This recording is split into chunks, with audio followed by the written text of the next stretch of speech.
ओम नमः शिवाय।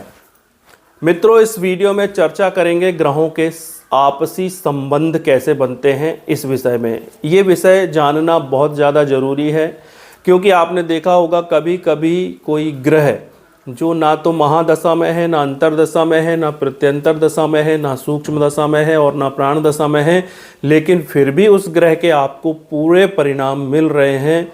तो ऐसा क्यों होता है? इसीलिए दोस्तों जानना ज़रूरी है ग्रहों के आपसी संबंधों को।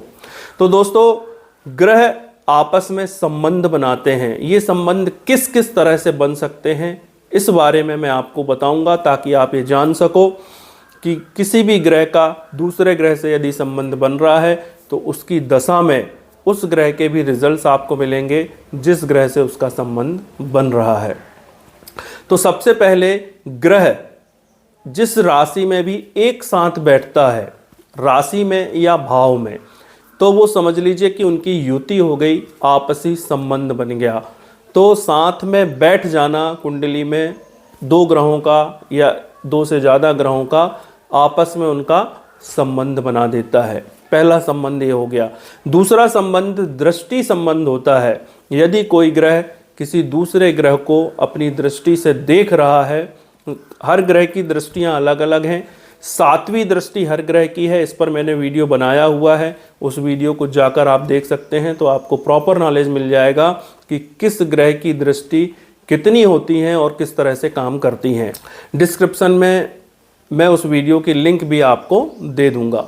तो दोस्तों, दृष्टि संबंध, यदि किसी ग्रह का दूसरे ग्रह पर दृष्टि जा रही है तो ये भी एक तरह से संबंध बन जाता है। और जब कोई ग्रह महादशा, अंतरदशा या किसी भी दशा में या गोचर में एक्टिवेट होता है तो वो जिस ग्रह पर दृष्टि डाल रहा है उस ग्रह के प्रभाव भी देखने को आपको मिलेंगे, या जो ग्रह दशा में है, एक्टिवेट है, उस पर जो ग्रह दृष्टि डाल रहे हैं उन ग्रहों का प्रभाव भी तीसरे तरह का आपको देखने को आपके जीवन में जरूर मिलेगा। यदि कोई ग्रह दूसरे ग्रह की राशि में बैठ जाए, यहां पर मैं मंगल और बुध ग्रह का उदाहरण लेता हूं।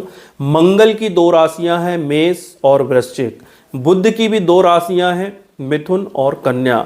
अब यदि मंगल बुध की मिथुन या कन्या राशि में बैठ जाए तो वो बुध ग्रह के साथ संबंध बना लेता है। इसी तरह से यदि बुध मेष या वृश्चिक राशि में हो तो उसका भी संबंध मंगल से बन गया है। तो ये हो गया तीसरे तरह का संबंध। इसको भी कुंडली में देखना बहुत ज़्यादा जरूरी है। इसके बाद दोस्तों, राशि परिवर्तन। अभी मैंने आपको मंगल और बुध का उदाहरण दिया। इसी तरह से यदि मंगल और बुध का ही उदाहरण लेते हैं कि मंगल बुध की किसी भी राशि 3 या 6 में बैठ जाए और बुध मंगल की किसी भी राशि 1 या 8 में बैठ जाए, तो इन दोनों का राशि परिवर्तन का संबंध बन गया। यानी एक तरह से ये दोनों एक दूसरे के घर में बैठ गए हैं, एक दूसरे की राशि में बैठ गए हैं, तो राशि परिवर्तन हो गया है। तो ये भी एक बहुत क्लोज संबंध कहलाता है ग्रहों का। ग्रह की दशाओं में इसके भी रिजल्ट्स आपको जरूर मिलेंगे। दोस्तों, इसके बाद जो चौथा संबंध है वो होता है नक्षत्र का संबंध। यानी एक ही नक्षत्र में कोई दो ग्रह यदि बैठे हुए हैं तो वो बहुत क्लोज युति में है, उनके परिणाम 100% मिलेंगे। उनमें से जिस ग्रह की भी दशा आएगी और उस दशा में उन सभी ग्रहों के भी रिजल्ट्स आपको मिलेंगे जो उस नक्षत्र में बैठे हैं। एक नक्षत्र में एक से ज़्यादा ग्रह भी हो सकते हैं, 2 ग्रह भी हो सकते हैं, 3 ग्रह भी हो सकते हैं, 4 ग्रह भी हो सकते हैं और 5 ग्रह भी हो सकते हैं।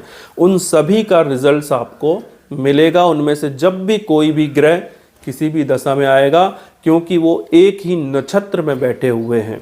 इसको हम बहुत ज़्यादा क्लोज युति बोलते हैं, बहुत निकट की युति ये ग्रहों की कहलाती है।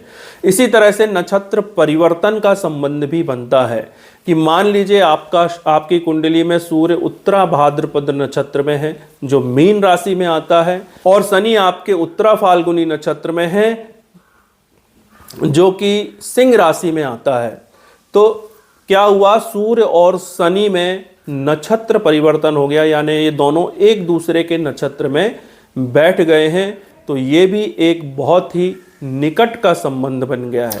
दोस्तों, ना केवल ज्योतिष में बल्कि न्यूमरोलॉजी में भी जिसमें आपको क्या करना है, आपकी जन्म की दिनांक, आप जन्म का महीना, जन्म का वर्ष और इन सब का योग, जिसको हम भाग्यांक बोलते हैं, वो भी लेना है।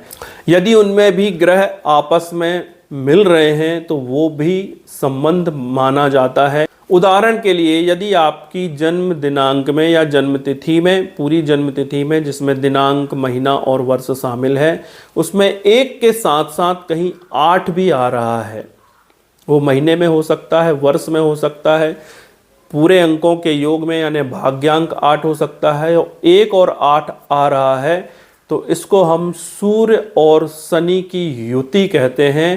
तो ये आपको आपकी कुंडली में भी देखने को मिलेगी। ये ज्योतिष का बहुत ही अद्भुत और आश्चर्यजनक तथ्य है, जिससे हम समझ सकते हैं कि ज्योतिष हमारे जीवन में कितना काम करता है। न्यूमरोलॉजी ज्योतिष का केवल 10% हिस्सा है, लेकिन फिर भी वो हमारे जीवन में बहुत ज़्यादा प्रभाव डालता है। तो आप देखिए कि यदि आपकी जन्म तिथि में 1 और 8 आ रहे हैं, यानी आपकी कुंडली में भी सूर्य और शनि की युति या जो संबंध मैंने बताए हैं वो कहीं ना कहीं से जरूर बनेंगे। यदि आपकी जन्मतिथि में 1 के साथ साथ 2 अंक भी आ रहा है तो सूर्य और चंद्रमा का कहीं ना कहीं संबंध जरूर मिलेगा। यदि आपकी जन्मतिथि में 1 के साथ साथ 3 अंक भी आ रहा है तो सूर्य और गुरु का संबंध आपकी जन्म कुंडली में भी आपको जरूर मिलेगा। यदि आपकी जन्मतिथि में 1 के साथ साथ 4 आ रहा है तो सूर्य और राहु का संबंध आपको अपनी जन्म कुंडली में भी देखने को जरूर मिलेगा। इसी तरह से 1 के साथ साथ यदि 5 अंक आ रहा है तो सूर्य और बुध का भी संबंध आपको देखने मिलेगा। 1 के साथ 6 आ रहा है तो सूर्य और शुक्र का संबंध। 1 के साथ 7 आ रहा है तो सूर्य और केतु का संबंध। 1 के साथ 8 आ रहा है तो मैंने आपको बताया सूर्य और शनि का संबंध। 1 और 9 आ रहा है तो सूर्य और मंगल का भी आपस में कोई ना कोई संबंध आपको देखने मिलेगा। तो दोस्तों ज्योतिष बहुत ही अनूठा विषय है, इसमें नित्य नए नए अनुसंधान हो रहे हैं। आप भी अपनी तरफ से बहुत सारा रिसर्च कर सकते हैं, ज्योतिष को बहुत अच्छी तरह से सीख के अपने जीवन को बहुत बेहतर बना सकते हैं। और ज्योतिष हमारे जीवन में 100% काम करता है। ये सारी चीज़ें देखकर इन चीज़ों पर आपको ज़रूर विश्वास होगा। तो दोस्तों उम्मीद है कि वीडियो आपको पसंद आया होगा। यदि वीडियो अच्छा लगा है तो ज़्यादा से ज़्यादा लोगों को शेयर करें, लाइक करें। मिलते हैं अगले वीडियो में। ओम नमः शिवाय।